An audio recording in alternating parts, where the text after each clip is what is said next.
আসসালামু আলাইকুম। সবাই কেমন আছেন? আশা করি সবাই ভালো আছেন। তো আজকে আমাদের online class number lecture number 6। তো আমরা এই ষষ্ঠ ক্লাসে আজকে যা যা দেখব সেগুলো একটু দেখে নিই।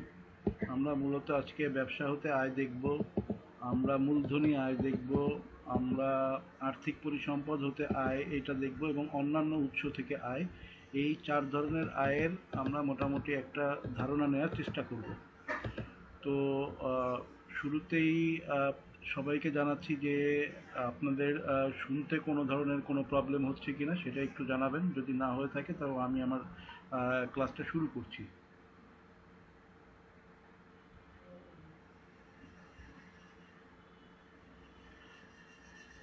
আশা করছি যে হয়তো শুনতে কোনো প্রবলেম হচ্ছে না। তো আমরা আমাদের ক্লাসটা শুরু করি। তো আজকে ষষ্ঠ নাম্বার লেকচার, যেখানে আমরা ব্যবসা থেকে আয়ের একটু ধারণা নিব। আমরা এই 4টা আয়ের আমরা শুধুমাত্র কিছু ধারণা নিয়ে যাব, কারণ এই 4টা আয় থেকে কোনো ধরনের গাণিতিক কোনো কোশ্চেন হয় না, কোনো ধরনের বৃহৎ কোনো কোশ্চেন এখান থেকে আসে না। তো সেই জায়গা থেকেই সেই জায়গার বিবেচনায় আমরা শুধু জাস্ট একটা ধারণা নিয়ে নিব। আর আজকের ক্লাসটা একটু ছোট হবে। আপনাদের সবার জন্য একটা ঘোষণা আছে, সেটা হচ্ছে যে আমি একটা কাজ করতেছি আপনাদের সংক্ষিপ্ত প্রশ্নের আকারে পুরো আয়কর আইনকে একটা জায়গায় নিয়ে আসার জন্য, যে সংক্ষিপ্ত প্রশ্ন এবং উত্তরের মাধ্যমে পুরো আয়কর আইনটাকেই একটা জায়গায় নিয়ে আসবো। মোস্ট প্রবাবলি এটার জন্য হয়তো 250 থেকে 300টা কোশ্চেন হবে, যেটা আপনারা প্রতিদিন মোটামুটি 10টা বা 15টা করে হচ্ছে গিয়ে জাস্ট দেখে রাখবেন। এটা দেখলেই আপনাদের মনে থাকবে, দেখে রাখবেন, তাহলে হচ্ছে গিয়ে 1 মাসের মধ্যে আপনাদের এটা শেষ হয়ে যাবে। তো এই ধরনের একটা কাজ আমি করতেছি, যেটার জন্যই আমি গতকালকে ক্লাসটাও নিতে পারি নাই এবং আজকেও ক্লাসটা একটু খুব বড় নিব না। তো আমরা শুরু করি আমাদের আসলে ক্লাসটা। তো ব্যবসা থেকে আয় এটা মূলত হচ্ছে ধারা 45 থেকে 56 পর্যন্ত এই ব্যবসা হতে আয়ের বিবরণটা আসলে দেয়া আছে। তো এখানে মূলত ব্যবসা থেকে কি কি ধরনের আয়কে আসলে ব্যবসায়িক আয় হিসাবে পরিগণিত হবে সেটা যদি আমরা একটু দেখি। আয় বর্ষে যে কোনো সময়ে করদাতা কর্তৃক পরিচালিত বা পরিচালিত বলে গণ্য ব্যবসার কোনো লাভ বা মুনাফা, দ্যাট মিনস করদাতা কর্তৃক পরিচালিত কোনো ব্যবসার থেকে যদি কোনো লাভ আসে সেটা ব্যবসায়ের আয় হবে।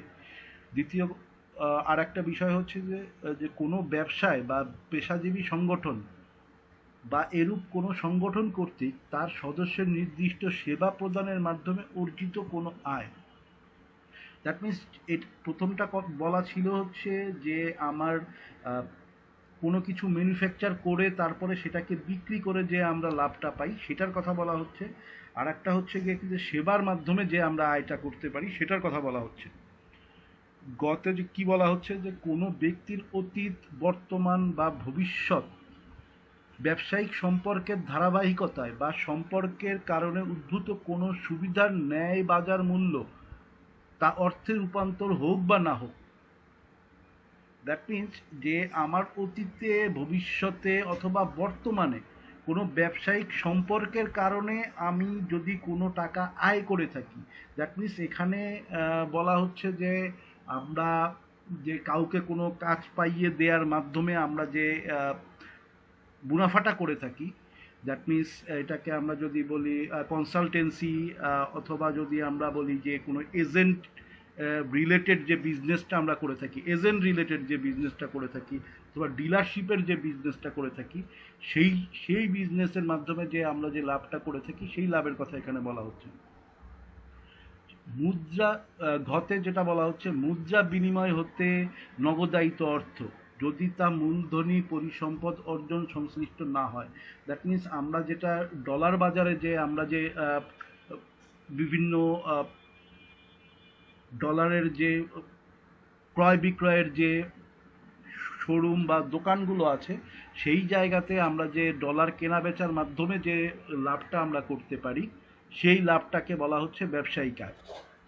আহ, বন্ধ হয়ে যাওয়া কোনো ব্যবসা থেকে কোনো আয় বর্ষে গৃহীত কোনো আয়, দ্যাট মিনস আমার যদি কোনো ব্যবসা থাকে যে হঠাৎ করে বন্ধ হয়ে গিয়েছিল, তো সেই ব্যবসা থেকে যদি আমি পরবর্তীতে কোনো আয় পেয়ে থাকি, তো সেই আয়গুলোকেও আমার ব্যবসায়িক আয়ের মধ্যে পরিগণিত হবে। তো এছাড়া আমরা এখন কিছু ব্যবসায়িক আয় থেকে কি কি ধরনের আয় বিয়োজনযোগ্য হবে, বা কি কি ধরনের আয় আমার হচ্ছে গিয়ে আয় থেকে বাদ দেয়া যাবে, তো সেই বিষয়গুলো আমরা এখন একটু দেখব। প্রথমেই বলা হচ্ছে যে ব্যবসা হতে আয়,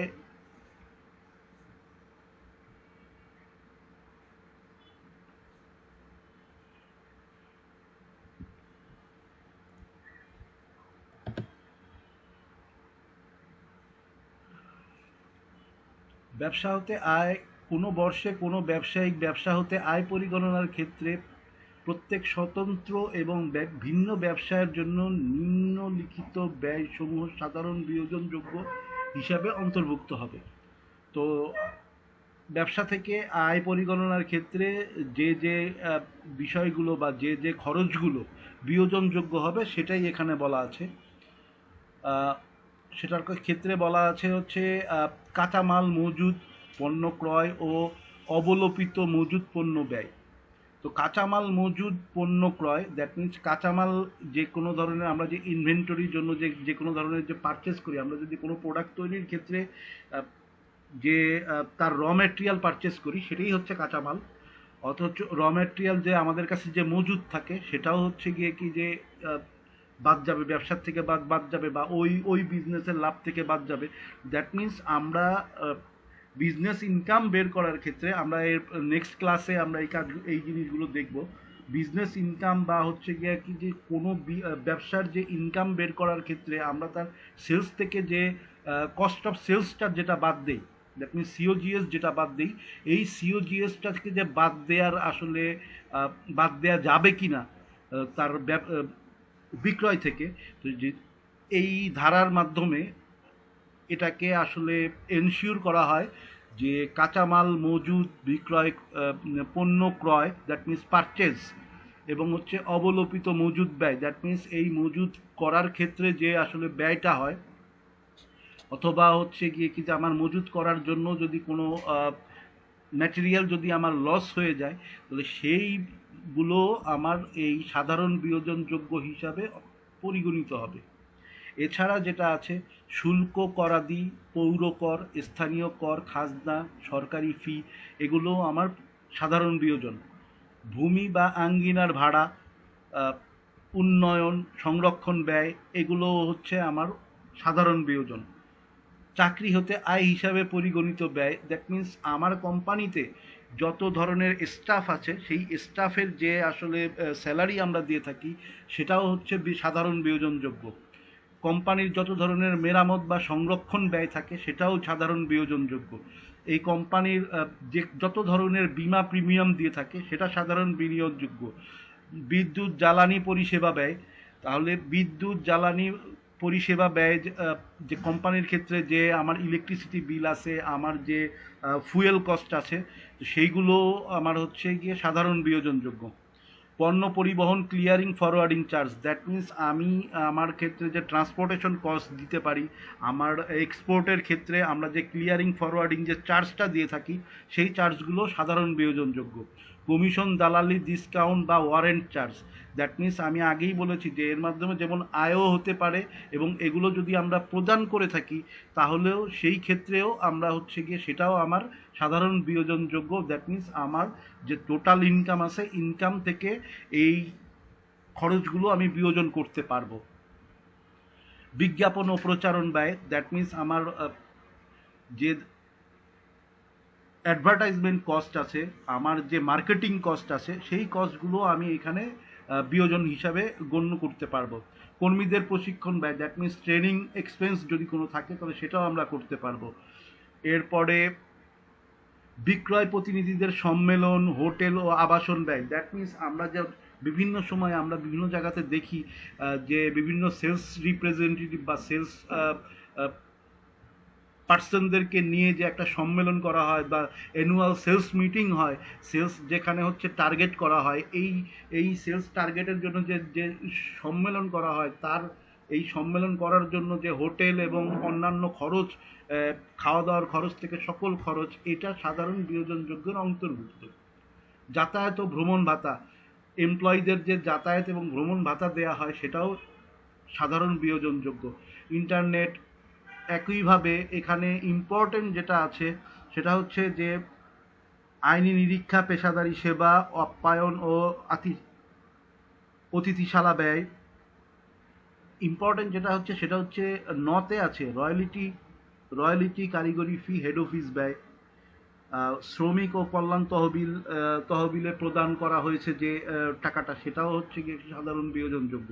তাহলে আমরা যেটা দেখলাম যে আমরা আসলে কিভাবে আয়টা পেতে পারি, এখানে এই স্লাইডে হচ্ছে আয়টা দেয়া আছে এবং এই স্লাইডে বিয়োজনগুলো দেওয়া আছে। তাহলে এই দুইটার মধ্যে সমন্বয় করেই আমরা ব্যবসায়ের ক্ষেত্রে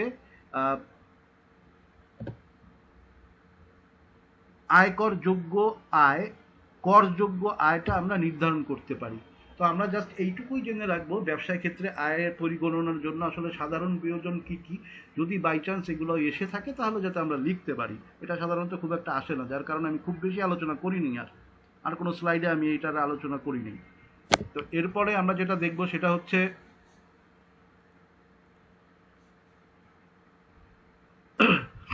মূলধনী আয়।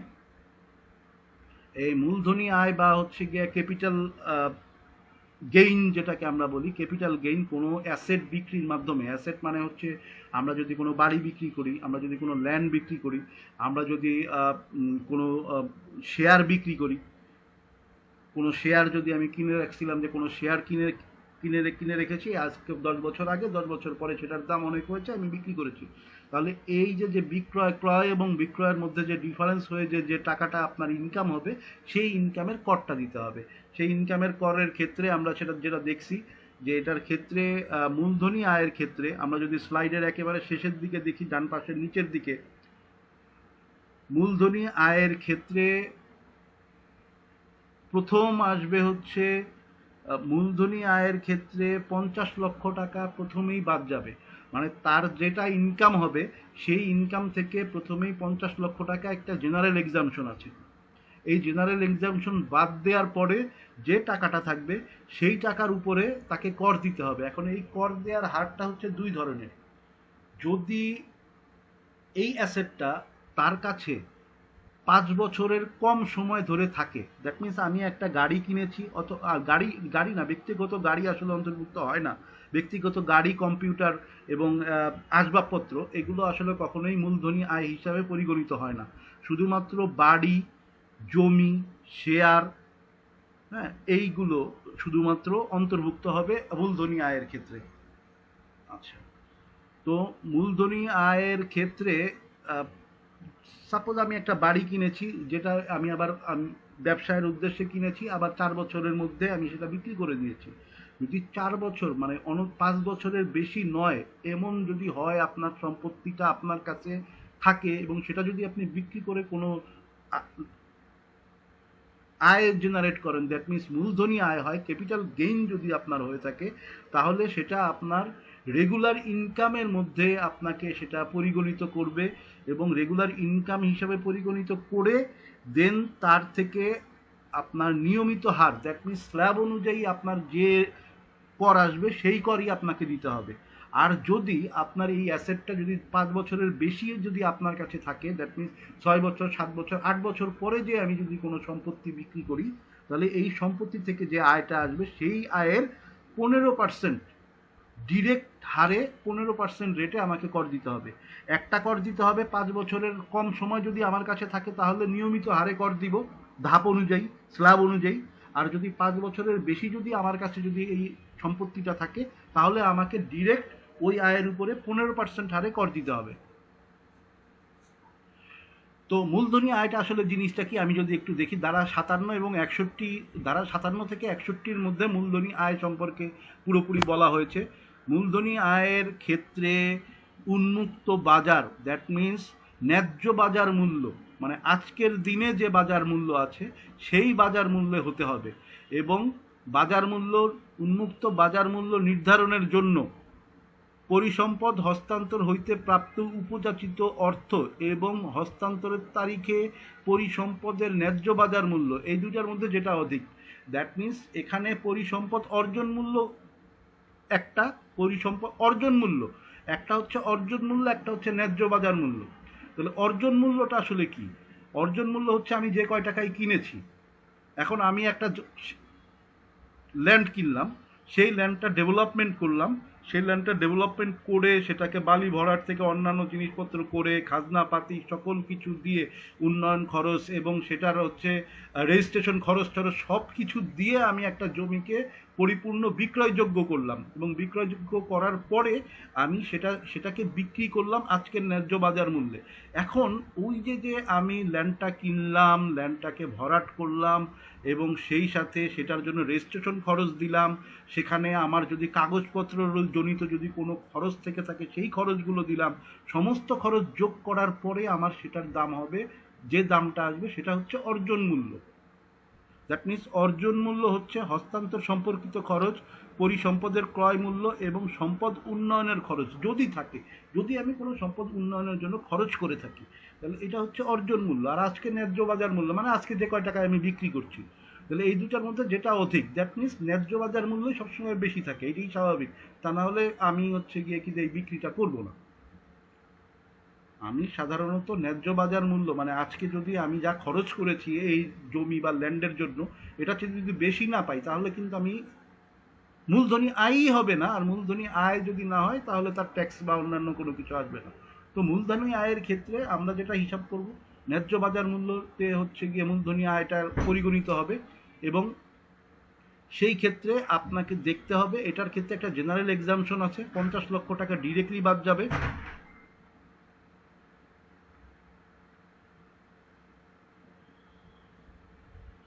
তো আর আর আর যেটা আছে সেটা হচ্ছে এটার ট্যাক্স রেট হচ্ছে গিয়ে 15%, যদি সেটা 5 বছরের বেশি আমার কাছে থাকে। আর যদি হচ্ছে গিয়ে 5 বছরের কম সময় যদি আমার কাছে থাকে তাহলে স্ল্যাব অনুযায়ী আমরা মূলধনী আয় করব। তো আমরা যদি একটু দেখি, একটা উদাহরণ যদি আমি দেখি, উদাহরণটা হচ্ছে গিয়ে এরকম যে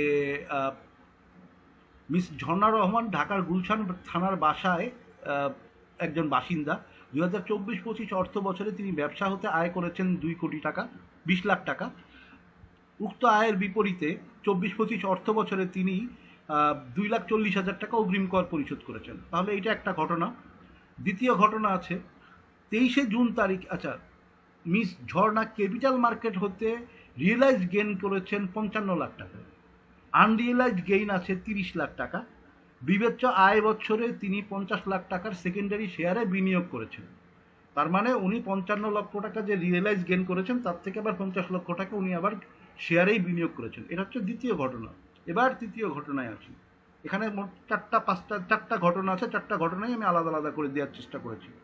23শে জুন 2025 তারিখে তিনি গুলশান এলাকায় 5 কাঠার একটি বাণিজ্যিক প্লট সাবকবলা দলিল মূল্যে বিক্রয় করেন, যার দলিলে উল্লেখিত মূল্য ছিল 5 কোটি টাকা।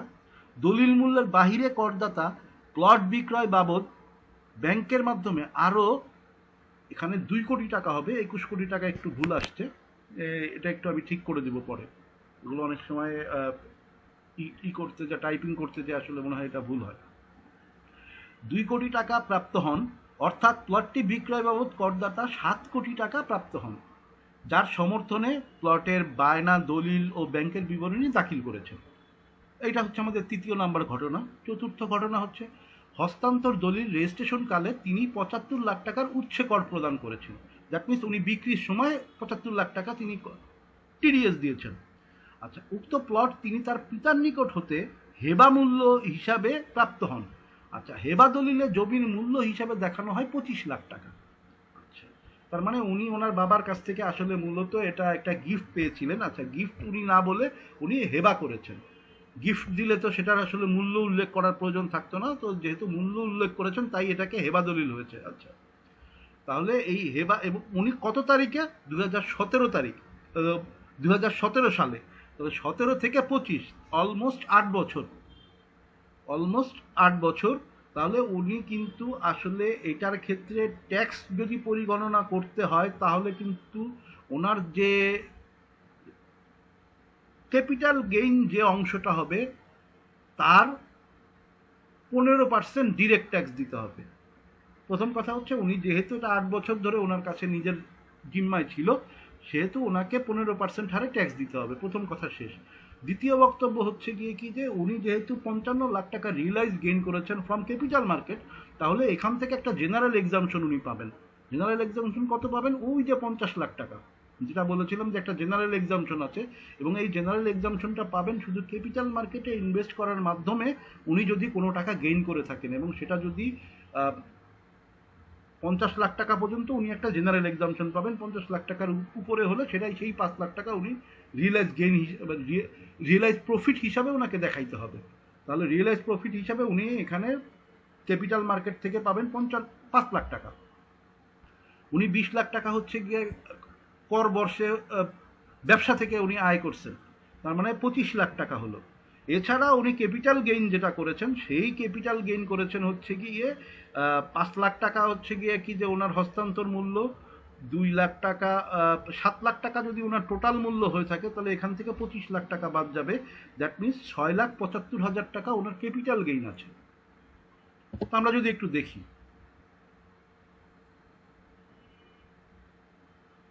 আমরা যেটা বলেছিলাম, ব্যবসা থেকে আয় থেকে উনি 20 লাখ টাকা, ক্যাপিটাল মার্কেট থেকে এই যে 55 লাখ থেকে 50 লাখ জেনারেল এক্সামশন বাদ দিয়ে 5 লাখ টাকা এসেছে। সেই ম্যাচ উনি যদি হিসাব করে দেখেন যে এখানে হচ্ছে 3 এবং 4 আসলে দুইটা মিলেই হচ্ছে গিয়ে 7 লাখ টাকা থেকে 25 লাখ, 7 কোটি টাকা থেকে 25 লাখ টাকা আসলে বাদ দেওয়া হয়েছে। ওই টোটাল থেকেই ওটাকে আলাদা আলাদা করে একটু লেখা হয়েছে, জাস্ট এইটুকুই প্রেজেন্টেশনের স্বার্থে। তো যদি আমরা এটা একটু দেখি, সেটা হচ্ছে 4,75,00,000 আর হচ্ছে গিয়ে 2 কোটি, এই 6,75,00,000 আর এই উপরে আছে 25 লাখ। দ্যাট মিনস টোটাল তার ইনকাম এসেছে 7 কোটি টাকা। তো এটার ক্ষেত্রে আসলে আমি ট্যাক্সের এক্সাম্পলটা ওইভাবে আমি আনি নাই, কারণ ট্যাক্সটা একটু কমপ্লিকেটেড আছে। কারণ ট্যাক্সটা কমপ্লিকেটেড এই জন্য যে ওনার এখানে টিডিএস এর হিসাব আছে। এখানে যদি আমরা দেখি, উনি প্রথমে একটা টিডিএস দিয়েছেন 2 লাখ টাকা, ব্যবসার এগেনস্টে টিডিএস দিয়েছিলেন 2,40,000 টাকা। আবার 75 লাখ টাকা উনি হচ্ছে রেজিস্ট্রেশন কালে টিডিএস দিয়েছেন। তাহলে এই সব টিডিএসগুলো বাদ দিতে হবে। সেই সাথে ওনার হচ্ছে গিয়ে 6,75,00,000 টাকার উপরে 15% হারে ট্যাক্স দিতে হবে, এবং বাকি টাকাটা যেটা থাকবে সেটার উপরে স্ল্যাব অনুযায়ী আসলে ট্যাক্স হবে। বাকি টাকা মানে 25 লাখ টাকার উপরে, এই 20 লাখ টাকা ব্যবসার এবং 5 লাখ টাকা ক্যাপিটাল গেইন, এই 25 লাখ টাকার উপরে যেহেতু ক্যাপিটাল গেইনটা ওনার 5 বছরের মধ্যেই হয়েছে, তাই এটা জেনারেল ক্যাটাগরিতে যে এটার উপরে আপনার হচ্ছে গিয়ে ট্যাক্স ক্যালকুলেশন হবে। তো এই ছিল মূলত হচ্ছে আমাদের এটাকে যদি বলি মূলধনী আয়ের ক্ষেত্রে আমাদের জানার বিষয়। মূলধনী আয় আমরা একটাই জেনে রাখবো যে আমরা জেনারেল এক্সামশন 50 লাখ টাকা পাবো যদি সেটা শেয়ার থেকে আমার কোনো ইনকাম হয়। দ্বিতীয় কথা হচ্ছে যে আমার ট্যাক্সের ক্ষেত্রে একটু ডিফারেন্স আছে। 5 বছরের মধ্যে যদি আমার কাছে হস্তান্তরযোগ্য যদি কোনো অ্যাসেট যদি 5 বছরের মধ্যে আমি বিক্রি করে থাকি, তাহলে নিয়মিত হারে দ্যাট মিনস স্ল্যাব অনুযায়ী আসবে। আর যদি 5 বছরের পরে যদি আমি বিক্রয় করে থাকি, তাহলে 15% হারে আমার ট্যাক্স দিতে হবে, একেবারে ফ্ল্যাট রেট। তো এই দুটা জিনিস যদি আমরা জেনে রাখি, তো এরপরে আমরা জানবো হচ্ছে আর্থিক পরিসম্পদ থেকে আয়। আচ্ছা, আর্থিক পরিসম্পদ থেকে আয়টা আসলে খুব বেশি কোনো বিষয়ই না। আর্থিক পরিসম্পদ বলতে আমি যদি কোনো ডিপিএস, যদি আমি এফডিআর যদি কোনো কিছু করে থাকি, তার এগেনস্টে যে আমি, মানে সোজা কথা, আমি যদি কোনো ইন্টারেস্ট পেয়ে থাকি, আর আরেকটা যেটা আছে আমি যদি কোনো ডিভিডেন্ড পেয়ে থাকি। একটা কথা হচ্ছে যে আমি কোনো ইন্টারেস্ট পেলাম, আর একটা হচ্ছে যে আমি ডিভিডেন্ড পেলাম। এই দুইটা জিনিসই হচ্ছে আর্থিক পরিসম্পদ থেকে আয়ের মধ্যে অন্তর্ভুক্ত হবে, এবং এটা আসলে ধারার 62 থেকে 65 পর্যন্ত এই ধারার মধ্যেই আর্থিক পরিসম্পদ আয় নিয়ে আসলে আলোচনা করা হয়েছে ইনকাম ট্যাক্স আইন 2023 অনুযায়ী। তো আমরা যেটা বললাম যে এটা এখন আপনি সুদ, মুনাফা বা বাট্টা, সেটা সরকারি থেকে আসতে পারে, বেসরকারি থেকেও আসতে পারে, অথবা সরকারি বেসরকারি না হয়ে থার্ড অন্য কোথাও যদি আপনি যদি রাখেন, ব্যাংক বিমা থেকেও আপনার আসতে পারে, সরকারি প্রতিষ্ঠান থেকেও আসতে পারে, বেসরকারি প্রতিষ্ঠান থেকেও আসতে পারে, অথবা ব্যাংক বিমা থেকেও যদি আপনার কোনো টাকা আসে। তাহলে এইটাই মূলত হচ্ছে গিয়ে আপনার আর্থিক পরিসম্পদ আয় হিসাবে পরিগণিত হবে, যেটা ইন্টারেস্ট, সুদ, মুনাফা বা হচ্ছে গিয়ে আমরা ডিভিডেন্ড, এবং লাস্টে আরেকটা কথা বলা হচ্ছে লভ্যাংশ বা ডিভিডেন্ড যদি আপনি কোনো কিছু পেয়ে থাকেন। আমরা শেয়ারে যখন ইনভেস্ট করে রাখি, তখন 1-2 বছর পরে আমরা কিছু ক্যাশ ডিভিডেন্ড অনেক সময় পেয়ে থাকি, তাহলে সেই ক্যাশ ডিভিডেন্ডটাও আমার হচ্ছে গিয়ে লাভের অংশ হিসাবে পরিগণিত হবে। দ্যাট মিনস লাভের অংশ হিসাবে পরিগণিত হয়ে আমাকে আয় হিসাবে দেখাতে হবে, যেটা আর্থিক পরিসম্পদ আয়ের আন্ডারে থাকবে। আচ্ছা, আর্থিক পরিসম্পদ আয় পরিগণনার ক্ষেত্রে পরিসম্পদ আয় পরিগণনার ক্ষেত্রে অনুমোদনযোগ্য খরচ। আচ্ছা, অনুমোদনযোগ্য খরচ কি? এই আয়ের ক্ষেত্রে ব্যাংক যখন আমাকে ট্রান্সফার করছে আমাকে যে আয়টা, সেই আয় তখন যদি কোনো ব্যাংক চার্জ যদি কেটে থাকে, যদি আমি কোনো ঋণ নিয়ে যদি আমি সেটাকে আর্থিক পরিসম্পদ খাতে যদি আমি সেটাকে ইনভেস্ট করি এবং তখন যদি সেই ঋণের যে কোনো সুদ যদি আমার থেকে থাকে, তাহলে এই দুইটা জিনিস, ব্যাংক চার্জ এবং আমি যদি কোনো ঋণ নিয়ে আর্থিক পরিসম্পদ খাতে যদি ব্যয় করে থাকি, তাহলে যদি আমি এর মাধ্যমে যে সুদটা আসে, এই দুইটা জিনিসই আমার এখান থেকে কাটাতে হবে। এছাড়া এর বাহিরে অন্য কোনো জিনিস যদি সেটা আয়কর, দ্যাট মিনস এনবিআর কর্তৃক অ্যাপ্রুভ যদি কোনো বিষয় থাকে, এইটুকুই আমরা জেনে রাখবো। এর বাহিরে আমাদের আর্থিক পরিসম্পদ আয় থেকে তেমন কিছু জানার নাই। তো আমরা এখন অন্যান্য উৎস থেকে আয় সম্পর্কে একটু জানবো। অন্যান্য উৎস থেকে আয় সম্পর্কে জানতে হলে আমরা প্রথমে যদি দেখি অন্যান্য উৎস থেকে আয় আসলে কত ধারাতে আছে, 66 থেকে 69 ধারা পর্যন্ত, দ্যাট মিনস 66, 67, 68, 69, এই 4টা ধারার মধ্যেই অন্যান্য আয় নিয়ে আলোচনা করা হয়েছে। তো এর মধ্যে কি কি জিনিস থাকে? এই অন্যান্য আয়ের মধ্যে থাকবে হচ্ছে রয়্যালিটি ফি, থাকবে লাইসেন্স ফি, থাকবে কারিগরি ফি, থাকবে হচ্ছে কোনো গুডউইল বিক্রির মাধ্যমে যদি কোনো আয় থাকে। আচ্ছা, এছাড়া হতে পারে হচ্ছে গিয়া খনিজ মজুদ, হাইড্রোকার্বন এবং সুনাম ব্যতীত অন্য কোনো পরিসম্পদ যা প্রাকৃতিক বা স্বীয় সৃষ্ট হস্তান্তর হতে অর্জিত আয়। দ্যাট মিনস প্রাকৃতিক কোনো আয় যদি না হয়ে থাকে, তাহলে সেটাও অন্যান্য আয়ের উৎস হতে পারে। গোষ্ঠী বীমা পলিসি থেকে কর্মচারী কর্তৃক প্রাপ্ত অর্থ বা সুবিধা, যা যে নামেই হোক না কেন, এ ধরনের কোনো আয় যদি থাকে। সরকার প্রদত্ত কোনো নগদ ভর্তুকি যদি আপনি পেয়ে থাকেন, যে কোনো দান বা অনুদান, উপহার যে নামেই হোক না কেন, সেটা অন্যান্য উৎস থেকে আয়ের মধ্যে পড়বে। ধারা 30 এর বর্ণিত অন্য কোনো খাতের অধীন, দ্যাট মিনস ধারা 30-এ যে আমাদের যে আয়টা বলা হয়েছে, যে 30-এ যে স্যালারি থেকে আয়, এই আয়ের মধ্যে যদি অন্য কোনো আয় থেকে যদি আপনার ইনকাম আসে, যেমন হতে পারে যে এখানে যে আনএক্সপ্লেইনড ইনকাম, যেটা আনএক্সপ্লেইনড ইনকামের ক্ষেত্রেও কিন্তু এটা অন্যান্য আয়ের ক্ষেত্রে অন্যান্য উৎসের আয় হিসাবে পরিগণিত হবে। অথবা যদি আমরা যখন ভাড়া থেকে আয়টাকে অ্যাডভান্স হিসাবে আমরা কোনো টাকা নেই, হ্যাঁ, আমরা যে অ্যাডভান্স হিসাবে যখন টাকাটা নেই, সেটা যদি এরকম হয় যে সেটা ভাড়ার থেকে সমন্বয়যোগ্য হবে না, এটা ডিরেক্ট আয় মানে এটা ডিরেক্ট হচ্ছে পরবর্তীতে আবার ফেরত দিয়ে দিতে হবে, তাহলে সেটাকেও ওই মুহূর্তের জন্য অন্যান্য আয় থেকে আয়ের উৎস হিসাবে পরিগণিত করতে হবে। এবং পরবর্তীতে এটা যখন আমরা আবার ফেরত দিব, তখন আবার এটা আমার সেই এক্সামটেড হিসাবে বা হচ্ছে গিয়ে আমার খরচ হিসাবে তখন আমি যেটা দেখাইতে পারবো। তো এখানে আমি একটু আরেকটা নোট আকারে একটা জিনিস দিয়েছি। অন্যান্য উৎস হতে আয় ভুক্ত কোনো উৎস হতে উচ্ছে কর কর্তন করা হয়ে থাকলে মোট করদাতা গ্রস প্রাপ্তি হিসাবে তার নিট প্রাপ্তি নয়। দ্যাট মিনস বিষয়টা হচ্ছে গিয়ে কি, যে আমরা যে টাকাটা আসলে আমরা এখানে দেখাবো, সেই টাকাটা গ্রসে নিয়ে দেখাইতে হবে। দ্যাট মিনস এটার থেকে যদি কোনো টিডিএস কেটে থাকে, তাহলে টিডিএসটা যোগ করে তারপরে সেটাকে আয় হিসেবে দেখাইতে হবে। তো আমরা একটু যদি একটা উদাহরণ দেখি এখানে, যে জনাব আব্দুর রহমান 30শে জুন তারিখে সমাপ্ত আয় বর্ষের জন্য নিম্নলিখিত আয়সমূহ রিপোর্ট করেছেন। যে আয়গুলো কি কি পেয়েছেন: প্রাইভেট লিমিটেড কোম্পানি হতে লভ্যাংশ পেয়েছেন, ফিক্সড ডিপোজিট মানে এফডিআর থেকে উনি সুদ পেয়েছেন, সঞ্চয়পত্রের সুদ পেয়েছেন, পোস্ট অফিস সেভিংস ব্যাংক অ্যাকাউন্টের রেখেছিলেন কিছু টাকা, সেখান থেকেও সুদ পেয়েছেন, পরীক্ষার উত্তরপত্র মূল্যায়ন এবং পরিদর্শনের জন্য পারিশ্রমিক। এটা একটা বড় জিনিস, এটা হচ্ছে অন্যান্য উৎস থেকে আয়।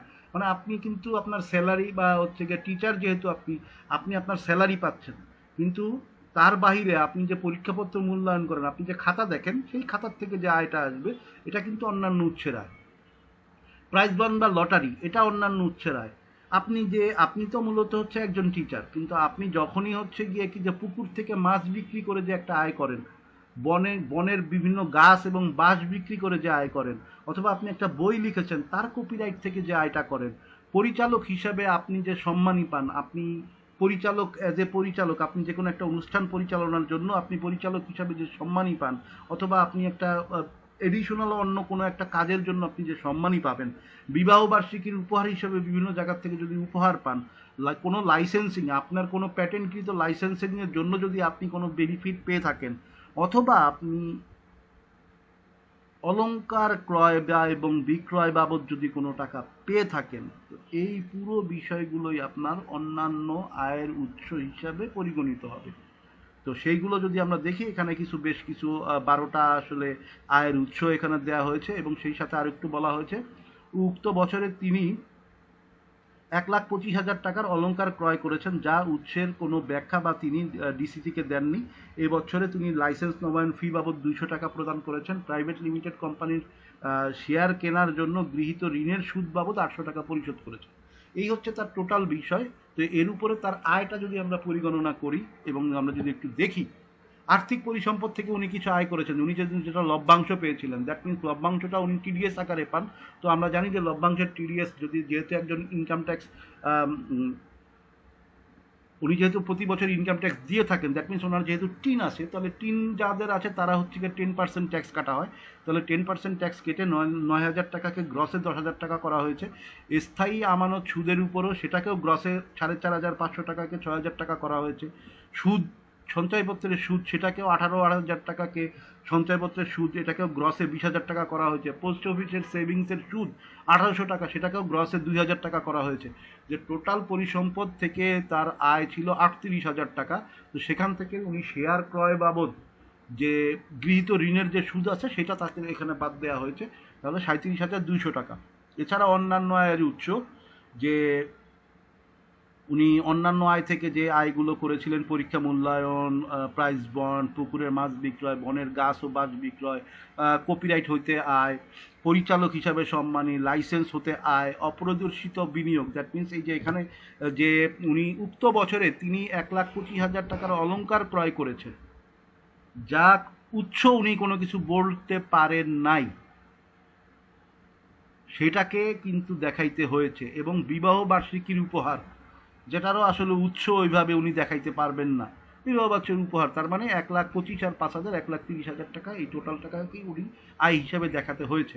তাহলে এই আয় থেকে উনি শুধুমাত্র এই যে লাইসেন্স নবায়নের জন্য যে ফি 200 টাকা দিয়েছেন, সেই টাকাটাই উনি শুধু বিয়োজন করতে পেরেছেন। তাহলে ওনার টোটাল করযোগ্য আয় দাঁড়িয়েছে 2,11,500 টাকা। তো আমরা এটা দেখতেছি, এবং আমি এই পিপিটি যেহেতু আপনাদের কাছে শেয়ার করে দিব, তো অতএব আপনারা পিপিটি দেখেও এটাকে আরো একটু ক্লিয়ার পেয়ে যাবেন। তো এই জায়গাতে আপনাদের জন্য একটা হোমওয়ার্ক দেওয়া হয়েছে, এই হোমওয়ার্কটা আপনারা সবাই করার চেষ্টা করবেন। এটা অন্যান্য আয় থেকেই, অন্যান্য আয়ের উৎস থেকেই আপনাকে এটা করতে হবে। তো এখানে বেশ কিছু ঘটনা এখানে বলা হয়েছে, যে উনি আইসিবি থেকে লভ্যাংশ পেয়েছেন, ইসলামী ব্যাংক মুদারাবা সঞ্চয় প্রকল্পের মুনাফা পেয়েছেন, সঞ্চয়পত্রের সুদ পেয়েছেন, বইয়ের রয়্যালিটি থেকে, মানে এই জায়গা থেকে হচ্ছে বইয়ের রয়্যালিটি থেকে আয়। এটা আমি আপনাদেরকে বলে দিই, এই রয়্যালিটি থেকে শুরু করে নিচের অংশে যতটুকু আছে, দ্যাট মিনস 4 থেকে 12 পর্যন্ত প্রত্যেকটাই অন্যান্য আয়ের অংশ, আর উপরেরটা হচ্ছে ইনকাম ফ্রম ফিনান্সিয়াল অ্যাসেটের অংশ, বা আর্থিক পরিসম্পদ আয় থেকে ওনার উৎসের অংশ। এবং বাকিটা এখানে যেহেতু বলা হয়েছে, উনি উক্ত বছরে তিনি হোটেল রেডিসনের একটি পার্টির থেকে আয় করেছেন, এবং অন্যান্য জায়গা থেকে উনি স্ত্রী সন্তানকে ডায়মন্ড কিনে দিয়েছেন, এবং এবছরে উনি কমিশন বাবদ 2,000 টাকা পেয়েছেন। মিউচুয়াল ফান্ডের জন্য, মিউচুয়াল ফান্ড কেনার জন্য উনি সুদ বাবদ 8,000 টাকা প্রদান করেছেন। এই সকল কিছুই আসলে এখানে ঘটনাটা বলা হয়েছে। আপনারা এই হোমওয়ার্কটা করবেন, করলে আপনাদের হচ্ছে কনফিডেন্স লেভেল বিল্ড আপ হবে, আপনারা এই ধরনের প্রবলেম আসলে এটা সলভ করতে পারবেন। তো এইটুকুই ছিল আজকে আমাদের ক্লাস। তো এর বেশি আসলে আমরা আলোচনা আজকে করব না, যেটা